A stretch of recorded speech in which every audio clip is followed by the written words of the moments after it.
নির্বাচনে বিএনপির জয় ঠেকাতে নানা অপকৌশল চলছে বললেন তারেক রহমান। ৭১কে ভোলানোর প্রচ্ছন্ন চেষ্টার অভিযোগ মির্জা ফখরুলের। ২১শে আগস্ট গ্রেনেড হামলা মামলায় আসামিদের খালাস দিয়ে হাইকোর্টের রায়ের বিরুদ্ধে আপিলের আদেশ ৪ সেপ্টেম্বর।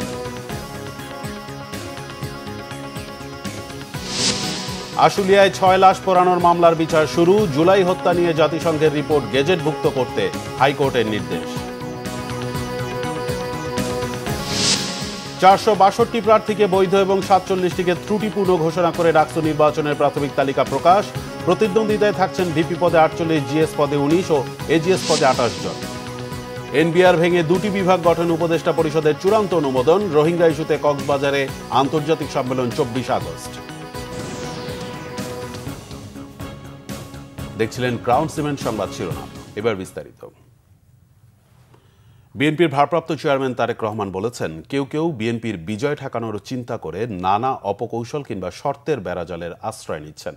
রাজনীতিকে রাজনীতি দিয়ে মোকাবেলা করার আহ্বান জানিয়ে তিনি বলেন, বিএনপির বিজয় ঠেকাতে জনগণের রায় দেওয়ার পথ রুদ্ধ করবেন না। ধর্ম যার যার, রাষ্ট্র সবার মন্তব্য করে আগামী নির্বাচনে বিএনপির প্রার্থীদের ভোট দিতে হিন্দু ধর্মাবলম্বীদের প্রতি আহ্বানও জানান তিনি। আহমেদ সরোয়ার রিপোর্টে বিস্তারিত। শুভ জন্মাষ্টমী উপলক্ষে বৃহস্পতিবার হিন্দু ধর্মাবলম্বীদের সাথে শুভেচ্ছা বিনিময় অনুষ্ঠানের আয়োজন করে বিএনপি। ইঞ্জিনিয়ার্স ইনস্টিটিউশনে আয়োজিত এই অনুষ্ঠানে লন্ডন থেকে ভার্চুয়ালি যুক্ত হন বিএনপির ভারপ্রাপ্ত চেয়ারম্যান তারেক রহমান। অনুষ্ঠানে শুভেচ্ছা বিনিময় করে বিএনপির ভারপ্রাপ্ত চেয়ারম্যান তারেক রহমান বলেন, দীর্ঘ ১৫ বছর আন্দোলন সংগ্রামের মধ্য দিয়ে ফ্যাসিস্টদের পতন হয়েছে। এর মধ্য দিয়ে গণতন্ত্রকে প্রাতিষ্ঠানিক রূপ দেবার যাত্রা শুরু হয়েছে। অবাধ, সুষ্ঠু এবং নিরপেক্ষ নির্বাচনে ভোট দেবার সুযোগ পেলে জনগণ বিএনপিকে রাষ্ট্র পরিচালনার দায়িত্ব দিতে পারে, এই ভয়ে পলাতক স্বৈরাচার বিএনপির বিজয় ঠেকাও এর মতন অন্তর্ঘাতী অপরাজনীতি চালু করেছিল। তবে আশ্চর্যের বিষয় হলো, স্বৈরাচার মুক্ত বাংলাদেশে এবার ক্ষমতাসীন সরকার নয়, বরং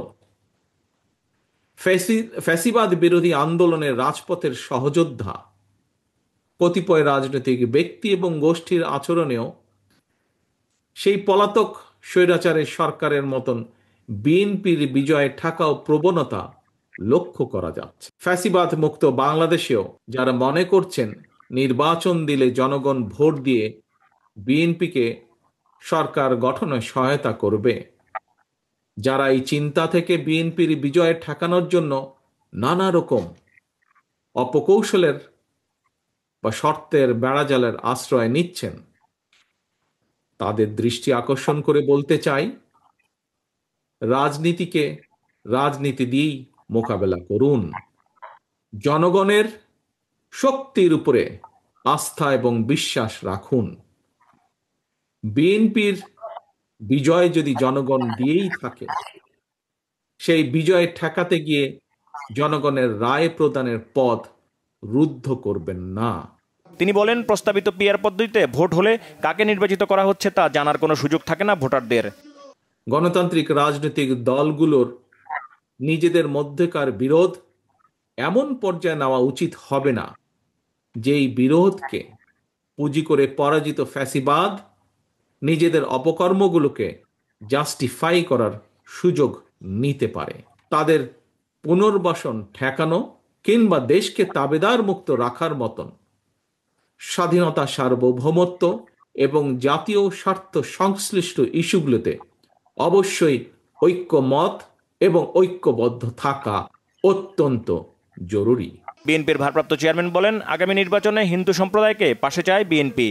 সারা দেশে হিন্দু ধর্মাবলম্বী ভাই ও বোনদের দৃষ্টি আকর্ষণ করে বলতে চাই, আগামী নির্বাচনে বিএনপি আপনাদের সমর্থন এবং আপনাদের সক্রিয় সহযোগিতা চায়।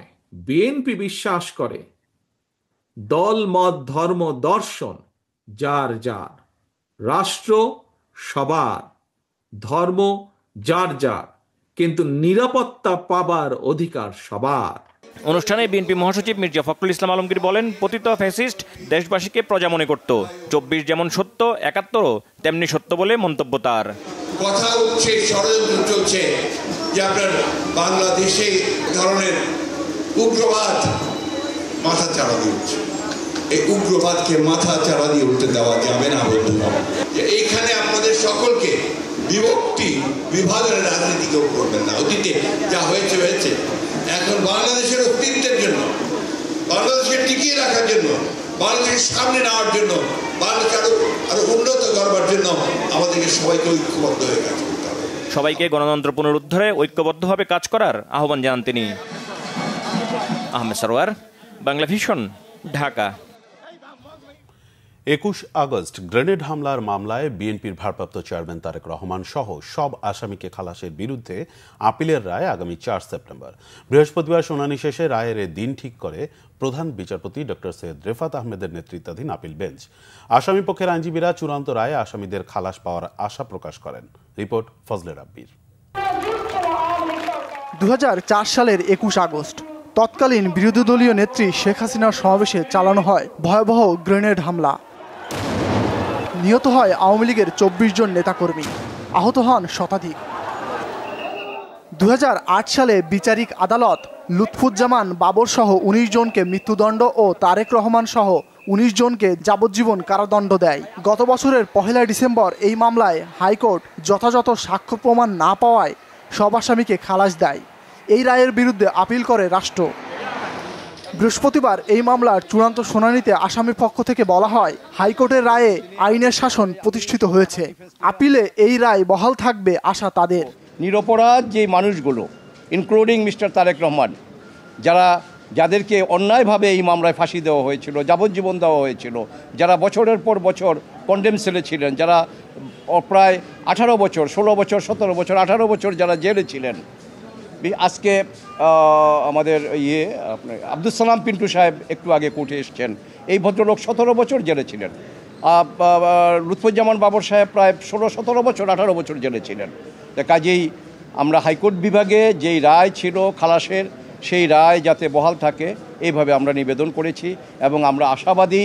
সর্বোপরি আমরা আল্লাহ রাব্বুল আলামিনের কাছে করজোড়ে আমরা প্রার্থনা করি যেন এই খালাসের রায় বহাল থাকে এবং আমরা আশা করি যে এই খালাসের রায় বহাল থাকবে। আমরা প্রত্যাশা করেছিলাম যে একটা ন্যায় বিচার হবে এবং প্রকৃত দোষীদের শাস্তি হবে, কিন্তু দেখা গেল যে প্রকৃত দোষীদের শাস্তি দিতে গেলে হয়তো থলের বিড়াল বের হয়ে যাবে, যে কারণে শেখ হাসিনা তার রাজনৈতিক উদ্দেশ্য এবং প্রতিহিংসার হিসাবে জনাব তারেক রহমান সাহেবকে এই মামলায় অন্তর্ভুক্ত করলেন শুধুমাত্র রাজনৈতিক কারণে।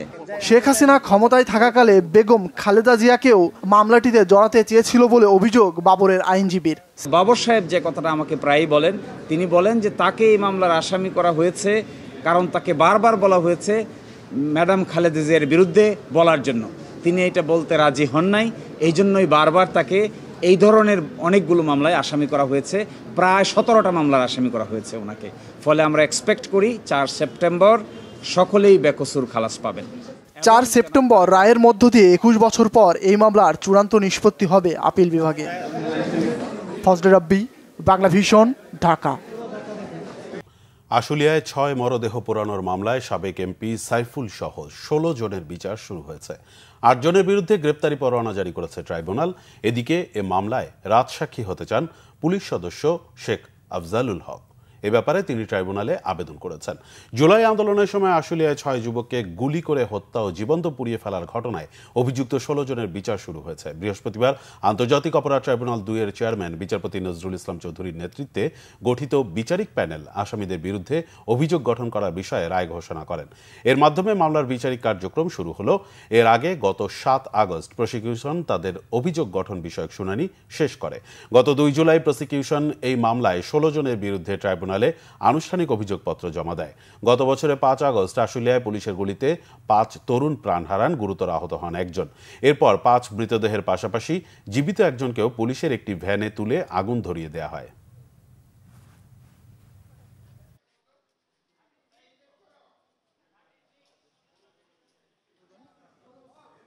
আপনারা জানেন যে আন্তর্জাতিক অপরাধ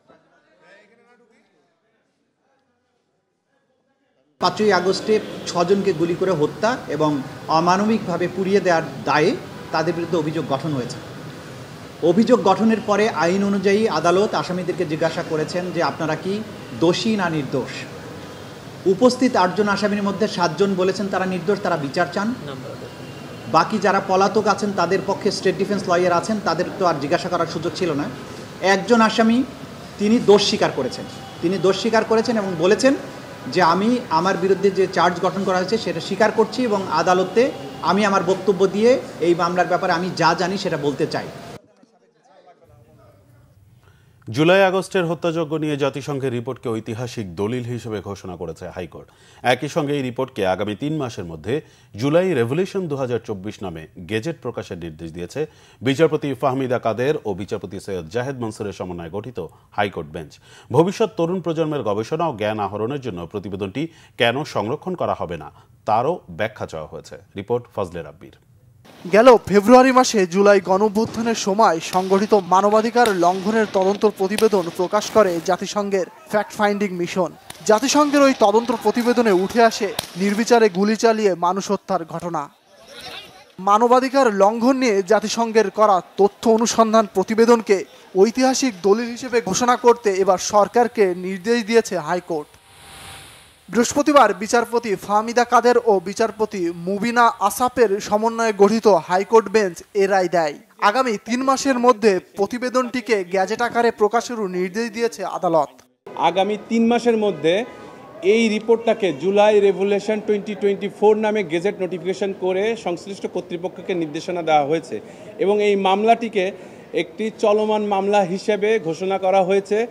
কেন জাতিসংঘের প্রতিবেদনকে ঐতিহাসিক দলিল হিসেবে ঘোষণা করা হবে না আদালত তাও জানতে চেয়েছে।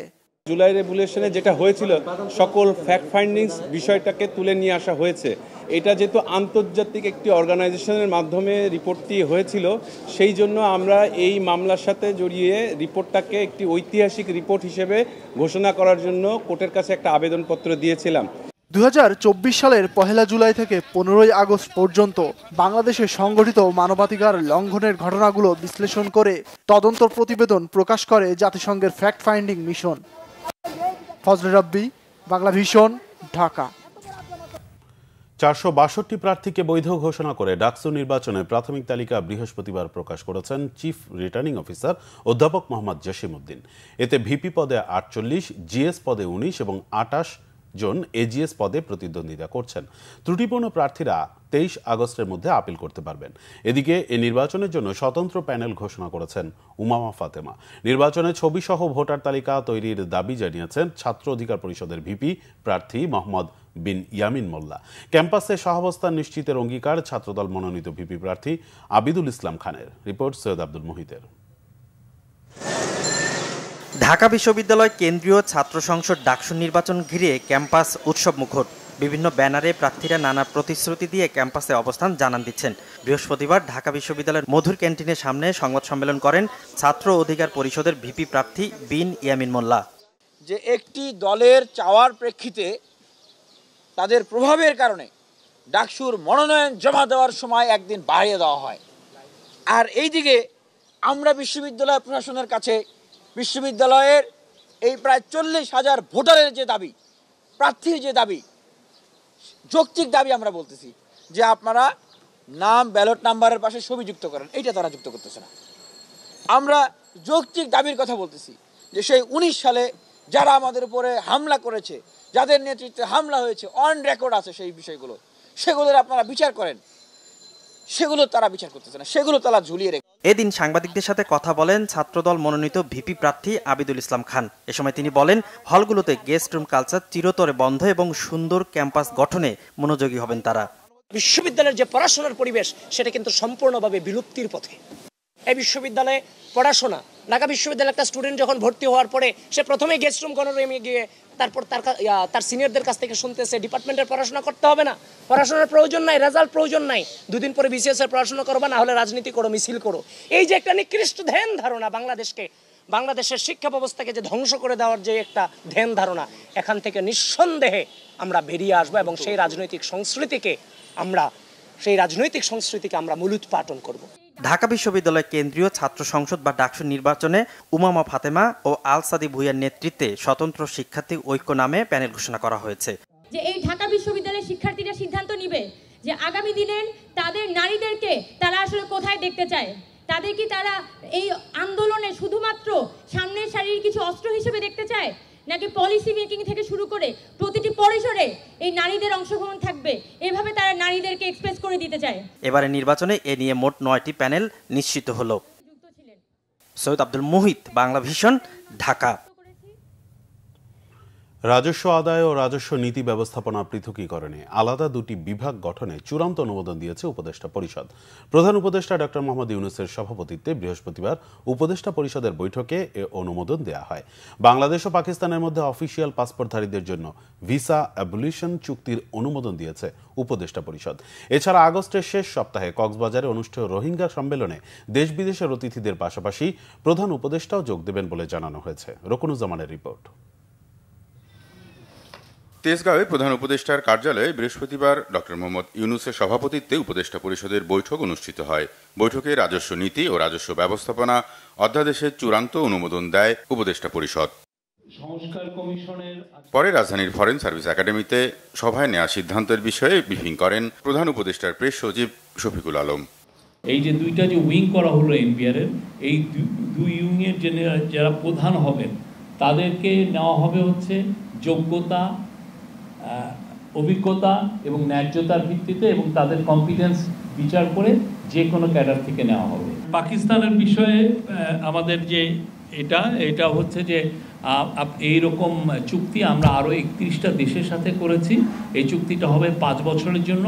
এর ফলে যারা আমাদের গভর্নমেন্টের যারা ডিপ্লোম্যাটিক পাসপোর্ট হোল্ড করছেন বা যারা অফিসিয়াল পাসপোর্ট হোল্ড করছেন তারা এখন বিনা ভিসায় পাকিস্তান সফর করতে পারবেন, এবং একইভাবে পাকিস্তানের যারা অফিসিয়াল পাসপোর্ট হোল্ড করছেন তারাও বাংলাদেশে সফর করতে পারবেন। এছাড়া আশু বাস্তবায়নযোগ্য 367টি সুপারিশের বিষয়ে প্রধান উপদেষ্টার নির্দেশনার কথাও জানান প্রেস সচিব। আজকে এই সংস্কার কমিশনের সুপারিশ কতটুকু বাস্তবায়ন হয়েছে এবং সেইটা সামনে আরও স্ট্রিমলাইন করার কথা বলেছেন। সেক্ষেত্রে যেগুলো খুব আসল করণীয় সেগুলোর লিস্ট আমরা সামনে যেগুলো বাস্তবায়িত হচ্ছে সেগুলো আমরা প্রতি সপ্তাহে আপনাদেরকে কিছু আপডেট দিব।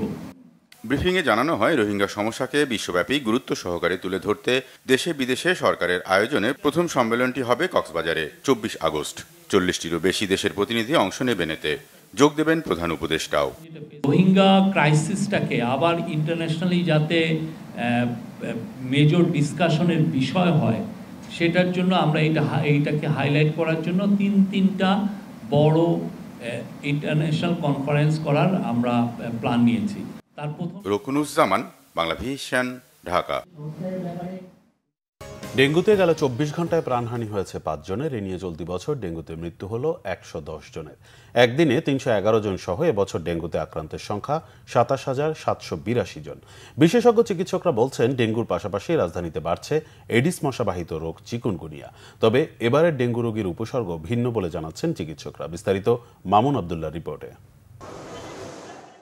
হাসপাতালগুলোতে ডেঙ্গু রোগীর ভয়াবহতা ভাবাচ্ছে সবাইকে, বাড়ছে রোগীর সংখ্যাও। তবে এবার পুরনো উপসর্গের পাশাপাশি দেখা দিচ্ছে নতুন নতুন উপসর্গ। রোগীর আত্মীয় ও ডাক্তাররা বলছেন খুব দ্রুত কাবু হয়ে যাচ্ছে আক্রান্তরা। 3 দিন ধরে আছে, অনেক ব্যথা, অনেক জ্বর আর ব্যথা কমতাছে না, একটুও না। ওষুধ খাইলেও কমতাছে না। 2টা রিপোর্ট করার পরে এরপরে আছে 3000-এ। এখন ডাক্তারে বললো যে রক্ত লাগবে, পরে রক্ত ম্যানেজ করছি, আরও রক্ত লাগবে, 1 ব্যাগ শুধু ম্যানেজ করছি। প্রথমে জ্বর, আর যাদের হ্যামারেজিং থাকে, তাদের ব্লিডিং থাকে, শরীরে অনেক জায়গায় র্যাশ থাকে।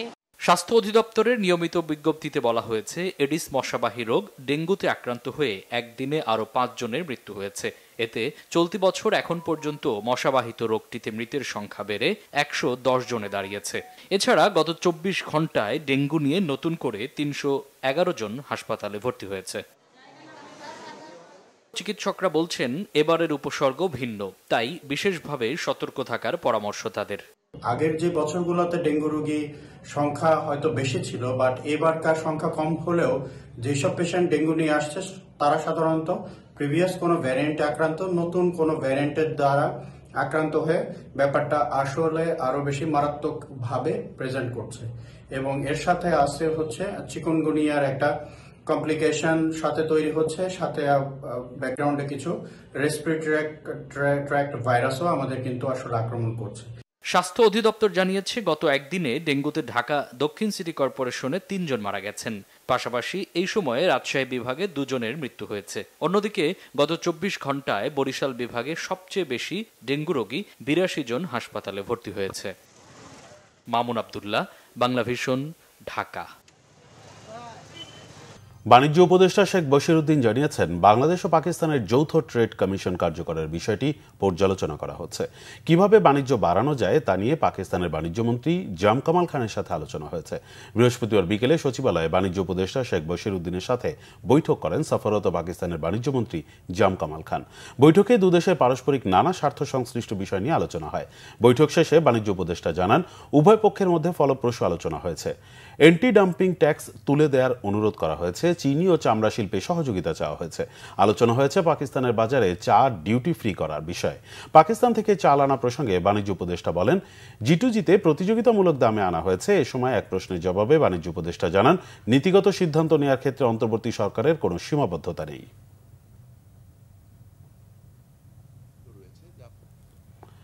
BGMEA university of fashion and টেকনোলজির প্রাক্তন শিক্ষার্থী জুলাই আন্দোলনে শহীদ মোহাম্মদ সেলিম তালুকদারের স্মরণে আলোচনা ও দোয়া মাহফিল হয়েছে। বিশ্ববিদ্যালয় মিলনায়তনে এতে বিশেষ অতিথি ছিলেন শহীদ সেলিমের পিতা মোহাম্মদ সুলতান তালুকদার।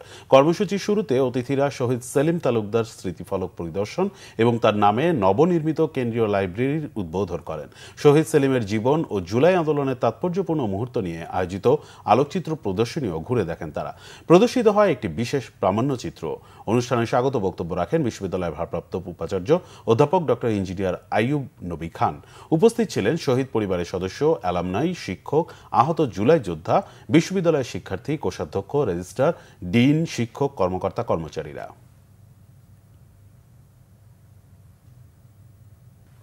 সংবাদ শেষ করব ক্রাউন সিমেন্ট শিরোনামগুলো আরেকবার জানিয়ে। নির্বাচনে বিএনপির জয় ঠেকাতে নানা অপকৌশল চলছে বললেন তারেক রহমান। ৭১কে ভোলানোর প্রচ্ছন্ন চেষ্টার অভিযোগ মির্জা ফখরুলের। ২১শে আগস্ট গ্রেনেড হামলা মামলায় আসামিদের খালাস দিয়ে হাইকোর্টের রায়ের বিরুদ্ধে আপিলের আদেশ ৪ সেপ্টেম্বর।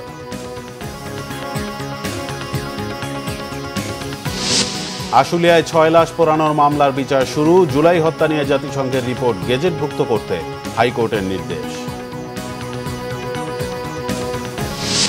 ৪৬২ প্রার্থীকে বৈধ এবং ৪৭টিকে ত্রুটিপূর্ণ ঘোষণা করে ডাকসু নির্বাচনের প্রাথমিক তালিকা প্রকাশ। প্রতিদ্বন্দ্বিতায় থাকছেন ভিপি পদে ৪৮, জিএস ১৯ ও এজিএস পদে ২৮ জন। এনবিআর ভেঙে ২টি বিভাগ গঠনে উপদেষ্টা পরিষদের চূড়ান্ত অনুমোদন। রোহিঙ্গা ইস্যুতে কক্সবাজারে আন্তর্জাতিক সম্মেলন ২৪ আগস্ট। এই ছিল এখনকার মতো। পরের সংবাদ সকাল ৭:৩০টায় দেখার আমন্ত্রণ রইল।